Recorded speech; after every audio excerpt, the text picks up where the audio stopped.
एक व्यक्ति एक महात्मा के पास जाता है और उनसे कहता है कि महात्मा जी, क्या मैं आपसे एक प्रश्न पूछ सकता हूँ।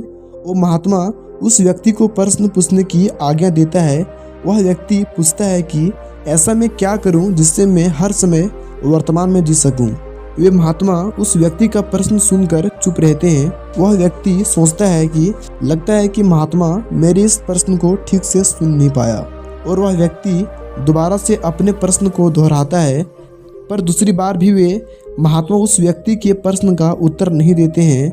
वो व्यक्ति तीसरी बार महात्मा से पूछता है। महात्मा जी उस व्यक्ति की तरफ देखते हैं और उनसे एक सवाल करते हैं, क्या तुम जमीन पर खड़े हो सकते हो।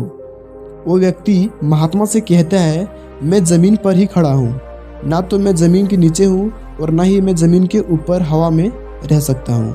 क्या आप मुझे देख नहीं पा रहे हैं। वे महात्मा उस व्यक्ति से कहते हैं, मैं तो देख पा रहा हूँ लेकिन तुम नहीं देख पा रहे हो। वह व्यक्ति कहता है, महात्मा जी कुछ समझा नहीं। वे महात्मा उस व्यक्ति से कहते हैं, जब तुम ये देख सकते हो कि ना तुम ज़मीन के नीचे रह सकते हो और ना ही ज़मीन के ऊपर हवा में रह सकते हो, तो क्या तुम यह नहीं देख सकते कि तुम चाहकर भी भूतकाल में रह सकते हो और ना ही भविष्यकाल में रह सकते हो।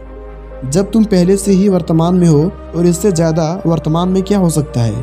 तुम्हें यह समझना चाहिए कि जीवन का अर्थ वर्तमान है।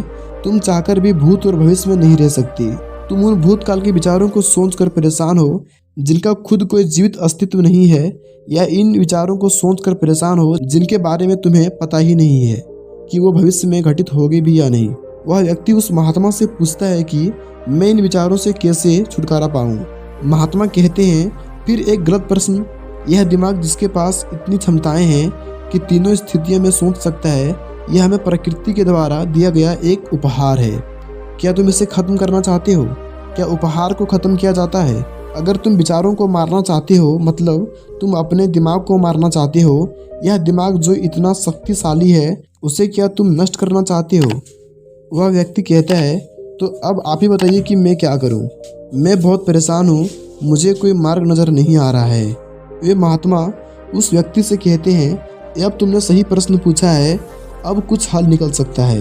यदि तुम जीवन के सभी समस्याओं से छुटकारा पाना चाहते हो, शारीरिक और मानसिक तप करना होगा। वो व्यक्ति उन महात्मा से पूछता है, शारीरिक और मानसिक तप क्या है। शारीरिक तप का अर्थ है उचित आहार, उचित नींद और उचित व्यायाम करना, और मानसिक तप का अर्थ है ध्यान और खुद के साथ समय बिताना और बाहर के कचरे को भीतर आने से रोकना। वह व्यक्ति उन संत से पूछता है कि कचरे से आपका क्या मतलब है। वो महात्मा कहते हैं, तुम भली भांति जानते हो कि कचरा क्या है। कचरा वो बातें हैं जो तुम्हारे विकास को रोकती है और तुम्हारे इंद्रियों के द्वारा तुम्हारे भीतर प्रवेश करती है। यदि तुम सभी समस्याओं का अंत चाहते हो तो तुम्हें शारीरिक और मानसिक तप करना होगा। वो व्यक्ति उन महात्मा से पूछता है कि क्या शारीरिक और मानसिक रूप करना क्या आसान है।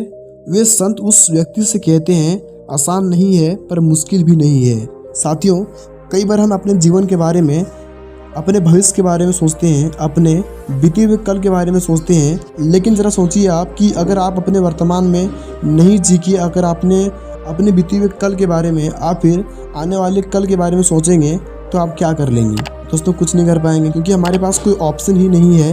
इसलिए हमेशा अपने वर्तमान में जिएं और अच्छा से ज़िंदगी जिएं।